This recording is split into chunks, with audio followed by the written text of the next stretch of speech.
Welcome to Rural Pick Radio, where we give you a verbal image of life, and we are every day. People like to welcome you all to the show. As you know, I did the number 5 yesterday, and that's 2021 numerology, which equals 5, and it's explaining what you need to bring forth with you into 2021 and what you need to leave behind in 2021, because 2021 is going to be the year of experience and change.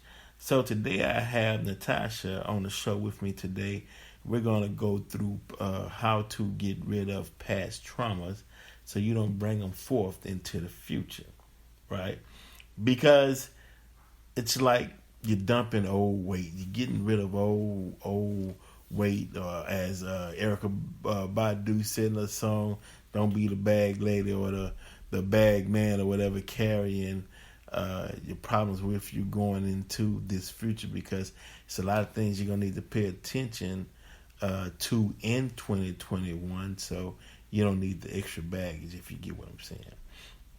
So to get started, Natasha, how do you feel people can shed some of the old past family traumas that's probably been passed down for generations going on back into slavery?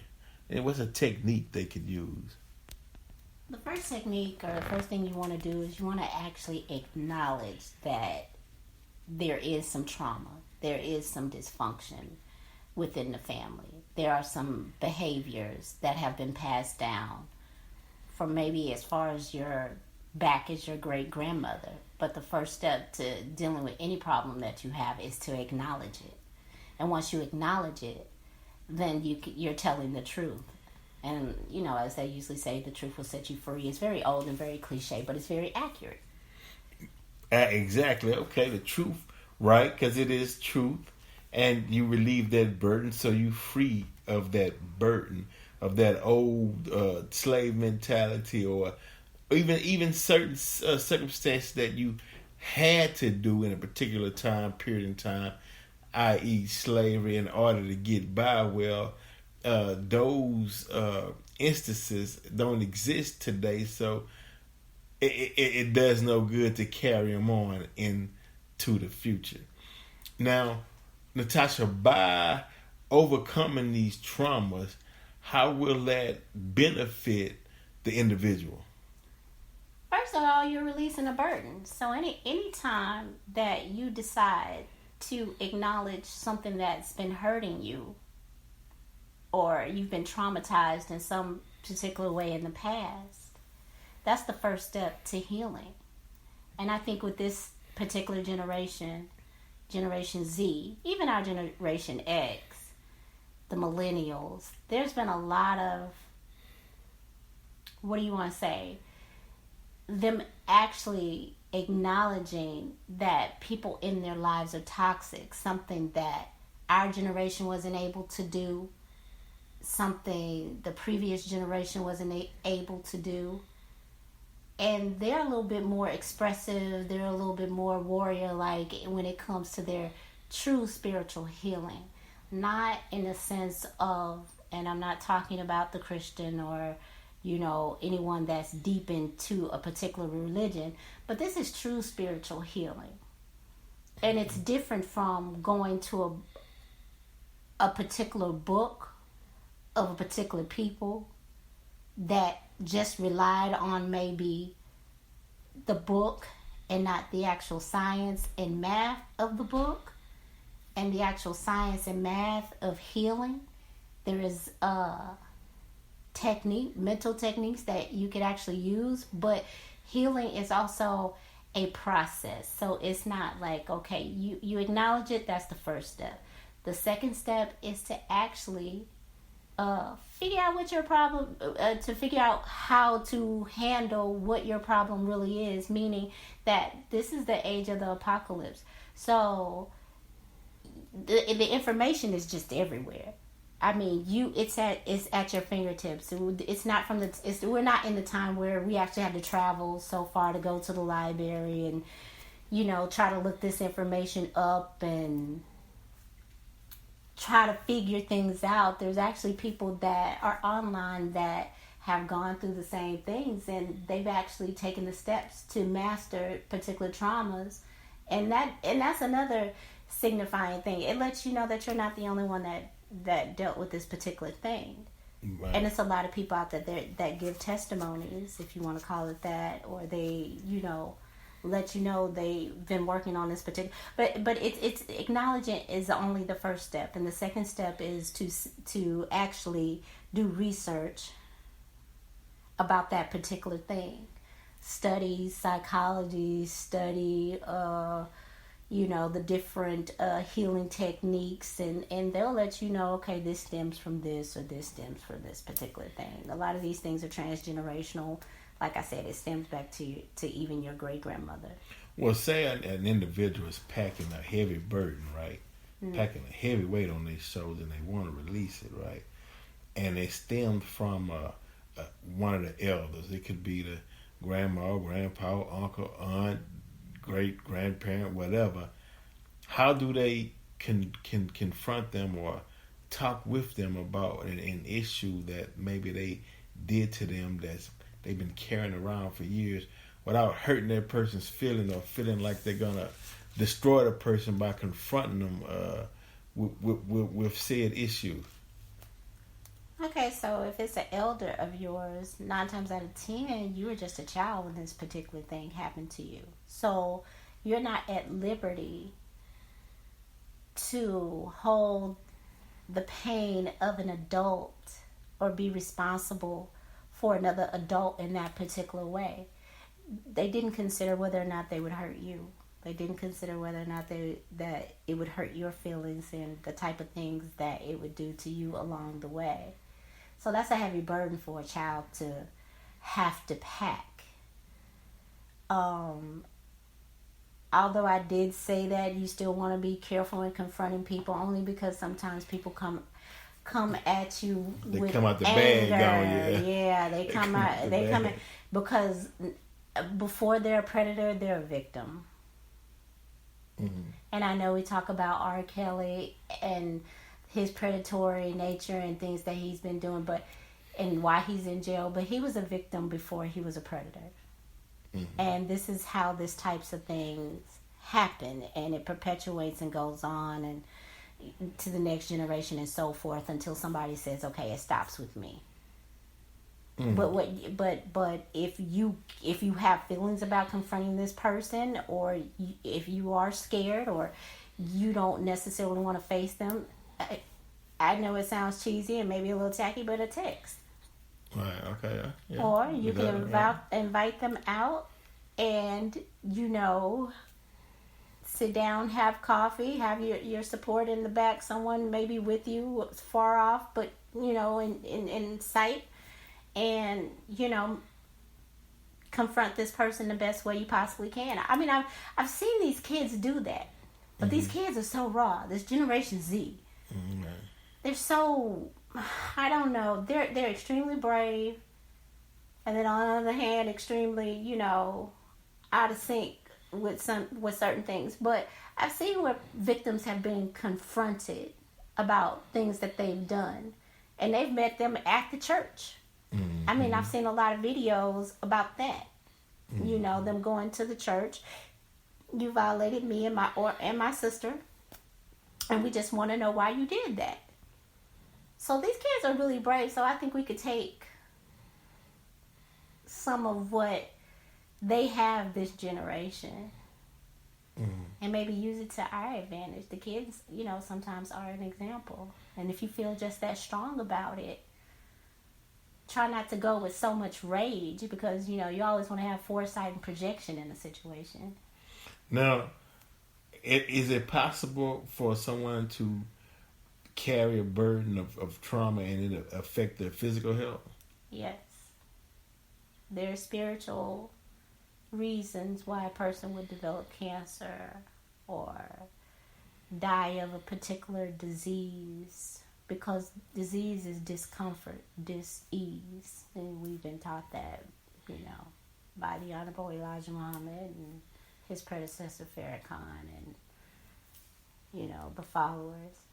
So it's a discomfort within the body, and that's very accessible as well. Hypertension, inflammation within the body, cancer, things of that nature. Yes, it can physically manifest in the body. Digestive issues. A lot of this is not just what I want to say hereditary as far as the food we ingest all the time, but your spirit can become sick with that. Well, how can we create a community or a society to where we deal with people that have certain mental issues, whether it's depression or whatnot, without having to call the police into the picture and someone winds up getting shot? Is there a way to where the community can heal?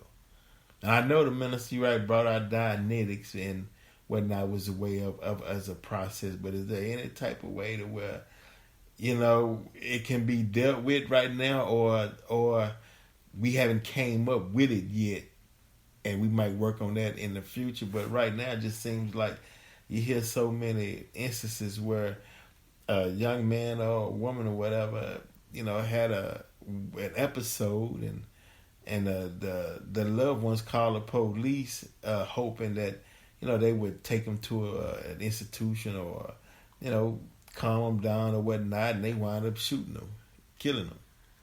Well, let's be honest. They shoot and kill us for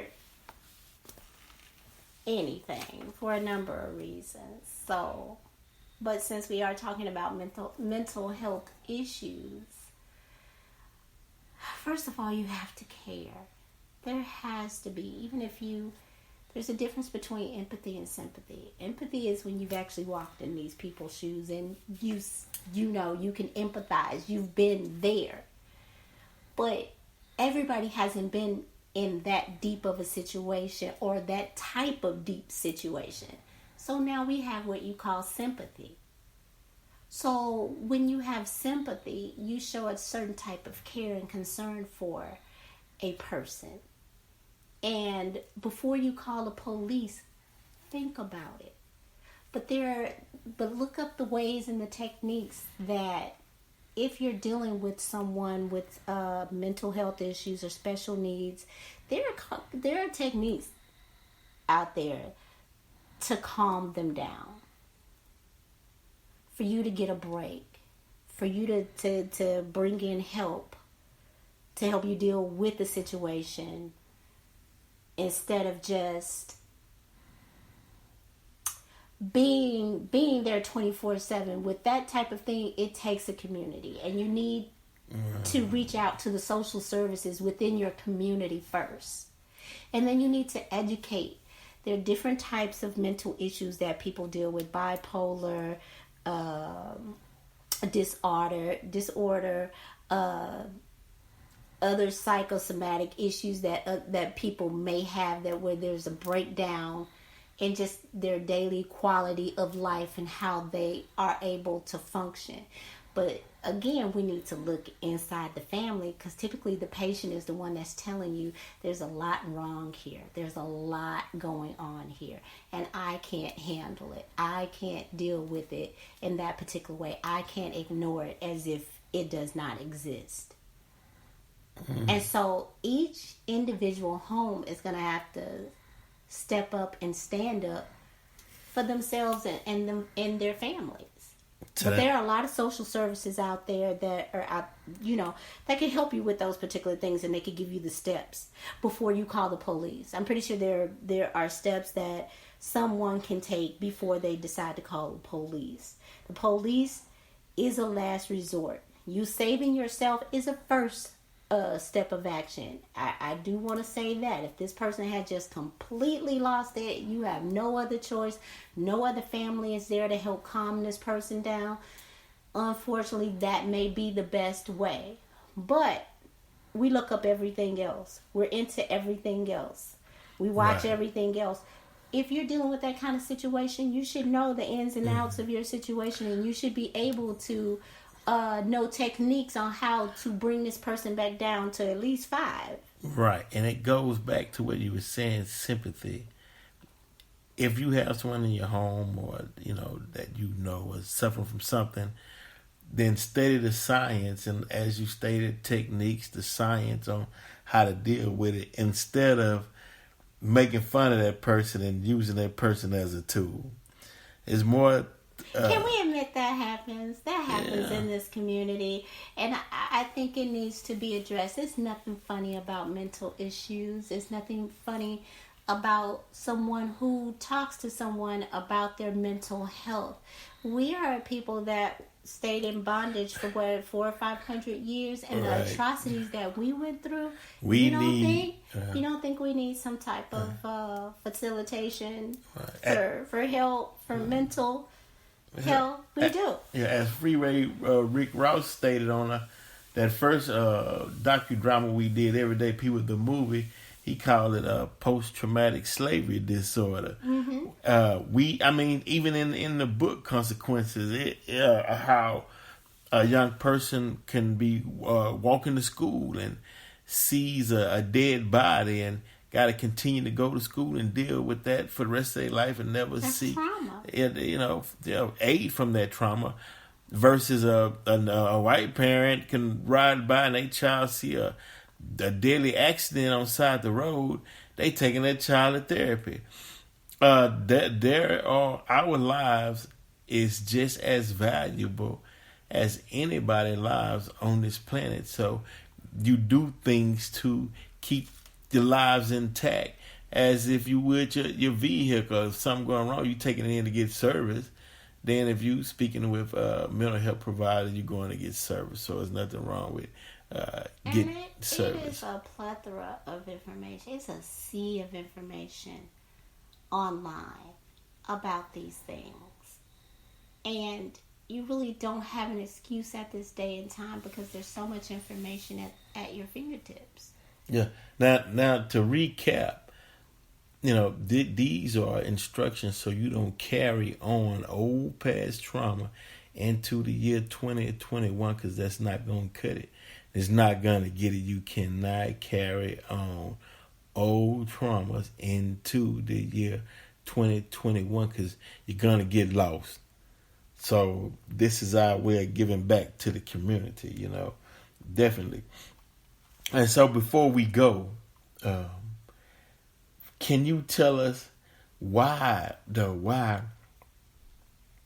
the stigma of seeking mental health is so talked down upon within the community? Where did that come from? I'm not exactly sure where it comes from, but there's definitely a deep embedded embarrassment to talk about mental health and seeking out a way to deal with it, therapy, meditation, any of those things. If it's not the typical way that we are used to handling things, which is a lot of advice within the community, well, that's where you got sick. See, and I think it comes from the slave masters and the slave master children thinking that they knew, because they go to counseling and they knew counseling worked, but they deterred us from it in order to rule over us a little bit longer until we figure it out, and they can say, the trick been played on us again. Mm-hmm. That could very well be a factor in it as well. But and then also, we don't like to appear weak. They're saying sayings like, okay, I'm a strong black woman and things of this nature that are just really toxic. And there's nothing wrong with being strong, but you're also allowed to be a human being. You're also allowed to be vulnerable. You're also allowed to cry and to express yourself, because that's a lot. That's another saying within our community. Stop crying. You jump on a child for something that if they're frightened, they're going to cry. And do that behind closed doors, and you right. In certain environments, you had to appear and be or show a certain strength, a toughness to keep the predators off. Because if you show any sign of weakness, they swarm in like bees. And that is true. That is another dysfunction within our community that we have been dealing with for a really long time. And when a person, people, you hear people complain about it, just because I'm nice, that don't mean I'm weak. Right. And that's the adverse to what you had been saying. That's the opposite statement. And so if you're kind, if you're nice, if you're showing attributes of a higher vibration, if you're showing what the Nation of Islam actually teaches, if you're showing what Christians, really believe in and preach, treat people how you want to be treated. Well, in our community, it makes you bait. It really does. And this is an ass backwards thinking. This is a poor mindset, and that those people are typically people that are going through the most trauma in their homes. Well, look, our purpose is to overturn all of that, and we setting a new course and a new path, entering into the year 2021. Numerically equals 5. In numerology, that's representing experience, or it's representing change. So make sure you cultivate the change and do everything in your power to be the best you. Before we get out of here, Natasha, and I want to thank you for a great show. But is there anything else you'd like to add? Please look these services up. I apologize, I don't have a mental health number to give everyone, but please, it's so readily available online. Seek out the help you need without embarrassment, without shame, without someone trying to discourage you from getting what you need. You need what you need. And it's available, it's out there. And even if that goes against a parent, a cousin, a best friend, a mate, a spouse, go get the help that you need. Because if their advice worked so far, and if what you were doing worked so far, you wouldn't be feeling this way right now. You wouldn't be feeling this way today. So please go find whatever information that they have available, and just know and understanding healing is a process. And on that note, Will said, thank you for being on the show. You're welcome. And Verbal Pick Radio, we're out.